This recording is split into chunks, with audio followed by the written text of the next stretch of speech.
ಇನ್ನೇನು ಕೆಲವೇ ಕ್ಷಣಗಳಲ್ಲಿ ದರ್ಶನ್ ರೇಣುಕಾಸ್ವಾಮಿ ಕೊಲೆ ಆರೋಪಿ ಬಿಜೆಎಸ್ ಹಾಸ್ಪಿಟಲ್ನಿಂದ ಡಿಸ್ಚಾರ್ಜ್ ಆಗಲಿದ್ದಾರೆ. ಈಗಾಗಲೇ ದರ್ಶನ್ ಅವರ ಆಪ್ತ ಧನ್ವೀರ್ ಜೊತೆಗೆ ದರ್ಶನ್ ಪತ್ನಿ ವಿಜಯಲಕ್ಷ್ಮಿ ಎಲ್ಲರೂ ಕೂಡ ಆಗಮಿಸಿದ್ದಾರೆ. ಬಿಜೆಎಸ್ ಹಾಸ್ಪಿಟಲ್ನ ಮುಂಭಾಗದಲ್ಲೂ ಕೂಡ ಇರುವಂಥ ದೃಶ್ಯವನ್ನು ಕೂಡ ನಾವು ಈಗಾಗಲೇ ತೋರಿಸ್ತೀವಿ. ಸೊ ಇನ್ನೇನು ಪ್ರೊಸೆಸ್ ಕೂಡ ನಡೀತಾ ಇರುವಂಥದ್ದು. ಸೊ ಡಿಸ್ಚಾರ್ಜ್ ಪ್ರಕ್ರಿಯೆ ಎಲ್ಲ ಮುಗಿದಾದ ನಂತರ ರೇಣುಕಾಸ್ವಾಮಿ ಕೊಲೆ ಆರೋಪಿ ನಟ ದರ್ಶನ್ ಕೆಲವೇ ಕ್ಷಣಗಳಲ್ಲಿ ಡಿಸ್ಚಾರ್ಜ್ ಆಗಲಿದ್ದಾರೆ.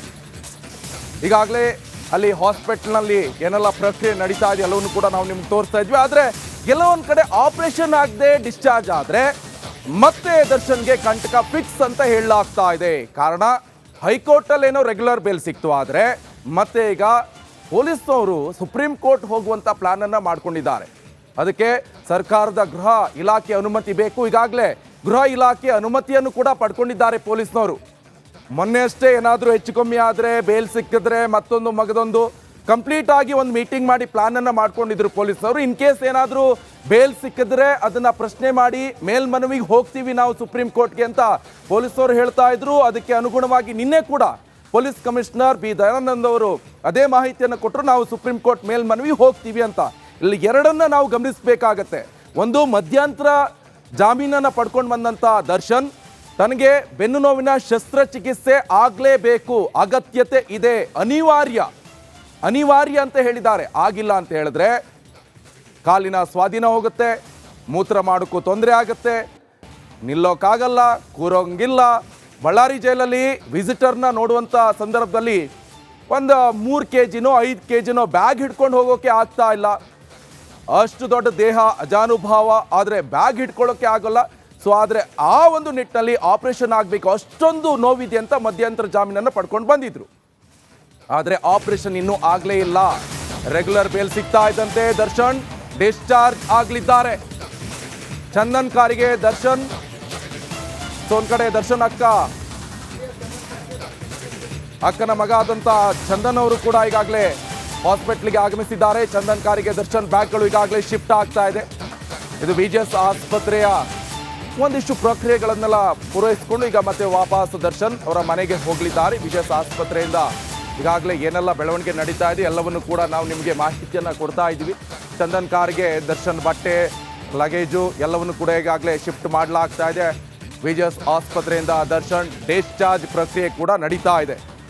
ನೋಡಿ, ಆ ದೃಶ್ಯವನ್ನು ಕೂಡ ನಾವು ನಿಮಗೆ ತೋರಿಸ್ತಾ ಇದ್ವಿ. ಒಂದು ಕಡೆ ಧನ್ವೀರ್ ಈಗಾಗಲೇ ಆಗಮಿಸಿದ್ದಾರೆ, ಜೊತೆಗೆ ಚಂದನ್ ಕಾರು, ತಾರ್ ಜೀಪ್, ಅದು ಬ್ಲ್ಯಾಕ್ ಕಲರ್, ಜೊತೆಗೆ ಚಂದನ್ ಈಚೆ ಕಡೆ ನಿಂತ್ಕೊಂಡಿದ್ದಾರೆ. ಚಂದನ್ ಯಾರಂತ ಹೇಳಿದ್ರೆ ದರ್ಶನ್ ಅಕ್ಕನ ಮಗ, ಅಳಿಯ, ದರ್ಶನ್ ಮಾವ ಆಗಬೇಕು.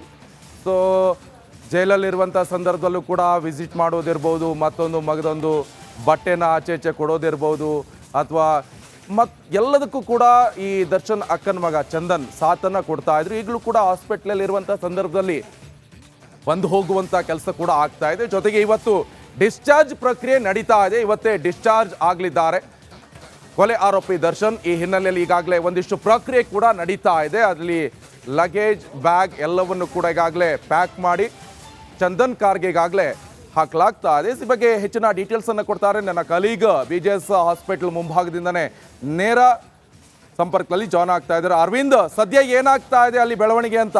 ಇವತ್ತೇ ಡಿಸ್ಚಾರ್ಜ್ ಆಗುವಂಥದ್ದು ಕನ್ಫರ್ಮ್ ಆಗ್ತಾ ಇದೆ. ಡಿಸ್ಚಾರ್ಜ್ ಆಗುವಂತ ಎಲ್ಲಾ ಸಾಧ್ಯತೆ ಬೆಳವಣಿಗೆಗಳು ನಡೀತಾ ಇರುವಂತದ್ದು. ದರ್ಶನ್ ಅವರು ಮಧ್ಯಂತರ ಜಾಮೀನನ್ನು ತೆಗೆದುಕೊಂಡಿದ್ದು ಬೆನ್ನು ನೋವಿನ ಸರ್ಜರಿಗೋಸ್ಕರ. ಅದೇ ಕಾರಣಕ್ಕಾಗಿ ಅವರು ಜಾಮೀನನ್ನು ಪಡ್ಕೊಂಡಿದ್ರು. ಈಗ ಸದ್ಯ ಇವತ್ತು ಜಾಮೀನಿನ ನಂತರ ಒಂದು ಡಿಸ್ಚಾರ್ಜ್ ಆಗ್ತಾ ಇರುವಂತದ್ದು. ಇವತ್ತು ಜಾಮೀನಿನ ನಂತರ ಒಂದು ಡಿಸ್ಚಾರ್ಜ್ ಆಗ್ತಾ ಇರುವಂಥದ್ದು. ಎಲ್ಲೋ ಅವರಿಗೆ ಮುಂದೆ ಕಾನೂನಿನ ಸಮರವನ್ನು ಎದುರಿಸಬೇಕಾಗುವಂಥ ಸಾಧ್ಯತೆ ಕೂಡ ಎದುರಾಗುತ್ತೆ. ಮೊನ್ನೆ ಸೋಮವಾರ ಕೋರ್ಟ್ನ ಪ್ರೊಸೀಜರ್ನ ಮುಗಿಸಿ ರೆಗ್ಯುಲರ್ ಬೇಲ್ಗೆ ಸಂಬಂಧಪಟ್ಟಂತೆ ಎಲ್ಲ ರೀತಿಯಾದಂಥ ಪ್ರೊಸೀಜರ್ನ ಮುಗಿಸಿ ಮರಳಿ ಮತ್ತೆ ಬಿಜೆಎಸ್ ಆಸ್ಪತ್ರೆಗೆ ಬಂದಿದ್ದರು. ಈಗ ಸದ್ಯ ಬರ್ತಾ ಇರುವಂಥ ಬೆಳವಣಿಗೆಗಳೇನೆಂದರೆ ಮನೆಯಿಂದ ಅಳಿಯ ಚಂದನ್ ಬಂದಿರೋದು, ಹಾಗೆ ನಟ ಧನ್ವೀರ್ ಅವರು ಕೂಡ ಆಗಮಿಸಿರುವಂಥದ್ದು. ನೀವು ನೋಡ್ತಾ ಇರ್ಬೋದು ನನ್ನ ಬಲಭಾಗದಲ್ಲಿ ಈಗ ನಟ ಧನ್ವೀರ್ ಅವರ ಒಂದು ಕಾರ್ ಬಂದಿರುವಂಥದ್ದು, ಜೊತೆಗೆ ಅವರ ಅಳಿಯ ಚಂದನ್ ಅವರ ಒಂದು ಕಾರ್ನಲ್ಲಿ ಈಗಾಗಲೇ ದರ್ಶನ್ ಅವರ ಬಟ್ಟೆಗಳಾಗಿರ್ಬೋದು ಇನ್ನಿತರ ಲಗೇಜಸ್ಗಳನ್ನ ಕೂಡ ಶಿಫ್ಟ್ ಮಾಡಿರುವಂಥದ್ದು.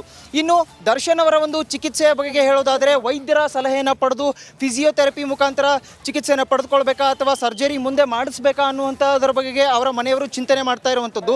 ಒಂದು ವೇಳೆ ಸರ್ಜರಿಯನ್ನು ಮಾಡಿಸದೇ ಹೋದಲ್ಲಿ ಕಾನೂನಿನ ಒಂದು ರೀತಿಯಲ್ಲಿ ಅವರು ಮುಂದೆ ಪರಿಣಾಮವನ್ನು ಎದುರಿಸಬೇಕಾಗುತ್ತೆ. ಮತ್ತೊಂದು ಕಡೆ ಪೊಲೀಸ್ ಇಲಾಖೆಯವರು ಕೂಡ ಸುಪ್ರೀಂಗೆ ಮೇಲ್ಮನವಿಯನ್ನು ಸಲ್ಲಿಸಲು ಸಿದ್ಧತೆಯನ್ನು ನಡೆಸಿರುವಂಥದ್ದು. ಗೃಹ ಇಲಾಖೆಗೆ ಕೂಡ ಪತ್ರ ಬರೆದು ಆ ಮೂಲಕ ಮುಂದೆ ಅಂದರೆ ರೆಗ್ಯುಲರ್ ಬೇಲ್ಗೆ ಸಂಬಂಧಿಸಿದಂತೆ ಅದರ ಒಂದು ತಡೆಯಾಜ್ಞೆಗೆ ಅವರು ಮನವಿಯನ್ನು ಕೋರಿ ಕೂಡ ಅರ್ಜಿಯನ್ನು ಹಾಕಿರುವಂಥದ್ದು. ನಿಕೇಶ್, ಸದ್ಯ ಈಗ ಬರ್ತಾ ಇರುವಂಥದ್ದು ಇವತ್ತು ಇನ್ನೊಂದು 2 ಗಂಟೆಗಳಲ್ಲಿ ಅಂದರೆ ಕೆಲವೇ ಕ್ಷಣಗಳಲ್ಲಿ ಅವರು ಡಿಸ್ಚಾರ್ಜ್ ಆಗುವಂಥ ಎಲ್ಲ ಸಾಧ್ಯತೆಗಳು ಕಂಡು ಬರ್ತಾ ಇರುವಂಥದ್ದು. BGS ಆಸ್ಪತ್ರೆ ಕಡೆಗೆ ಮನೆಯವರು ಬಂದಿರುವಂಥದ್ದು. ಆಸ್ಪತ್ರೆಯಿಂದ ನೇರವಾಗಿ ಹೊಸಕೆರೆಹಳ್ಳಿಯ ವಿಜಯಲಕ್ಷ್ಮಿ ಅವರ ಅಪಾರ್ಟ್ಮೆಂಟ್ಗೆ ದರ್ಶನ್ ಅವರು ಹೋಗುವಂತ ಸಾಧ್ಯತೆ ಈಗ ಕಂಡು ಬರ್ತಾ ಇರುವಂತದ್ದು. ನಿಕೇಶ್, ಧನ್ವೀರ್ ಕೂಡ ಆಗಮಿಸಿದ್ದಾರೆ. ಜೊತೆಗೆ ಚಂದನ್ ಕಾರ್ಗೆ ಒಂದಿಷ್ಟು ಲಗೇಜ್ ಕೂಡ ಶಿಫ್ಟ್ ಆಗ್ತಾ ಇರುವಂತದ್ದು. ಇನ್ ಕೇಸ್ ಏನಾದ್ರೂ ಡಿಸ್ಚಾರ್ಜ್ ಆದ್ರೆ RR ನಗರ ಮನೆ ಹೋಗ್ಬೋದಾ ಅಥವಾ ಹೊಸಕೆರೆಹಳ್ಳಿಯಲ್ಲಿ ಇರುವಂತಹ ವಿಜಯಲಕ್ಷ್ಮಿ ಅವರ ಅಪಾರ್ಟ್ಮೆಂಟ್ಗೆ ಹೋಗ್ಬೋದು ಅಂತ. ಯಾಕಂತ ಹೇಳಿದ್ರೆ ಬಳ್ಳಾರಿಯಲ್ಲಿ ಇರುವಂತಹ ಜೈಲಲ್ಲಿರುವಂತಹ ಸಂದರ್ಭದಲ್ಲಿ ರಿಲೀಸ್ ಆದ ತಕ್ಷಣ ಹೊಸಕೆರೆಹಳ್ಳಿಗೆ ವಿಜಯಲಕ್ಷ್ಮಿ ಕರ್ಕೊಂಡು ಬಂದಿದ್ದಾರೆ. ಸದ್ಯ ಏನಾದ್ರೂ ಮೂಲಗಳಿಂದ ಮಾಹಿತಿ ಲಭ್ಯ ಆಗ್ತಾ ಇದೆಯಾ?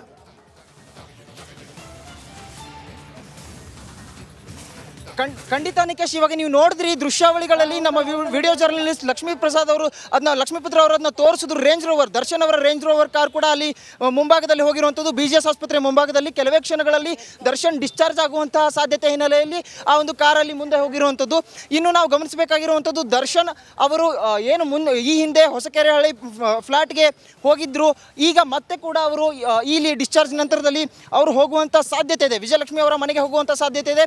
ಸದ್ಯ ಡಿಸ್ಚಾರ್ಜ್ ಪ್ರಕ್ರಿಯೆಗಳೆಲ್ಲ ಮುಗಿದು ಈಗ ದರ್ಶನ್ ಅವರು BGS ಆಸ್ಪತ್ರೆಯಿಂದ ಬಿಲ್ಲಿಂಗ್ ಪ್ರೊಸೀಜರ್ ಏನಿರುತ್ತೆ ಅದನ್ನೆಲ್ಲ ಮುಗಿಸಿ ಮನೆಯತ್ತ ತೆರಳ್ತಾ ಇರುವಂಥದ್ದು.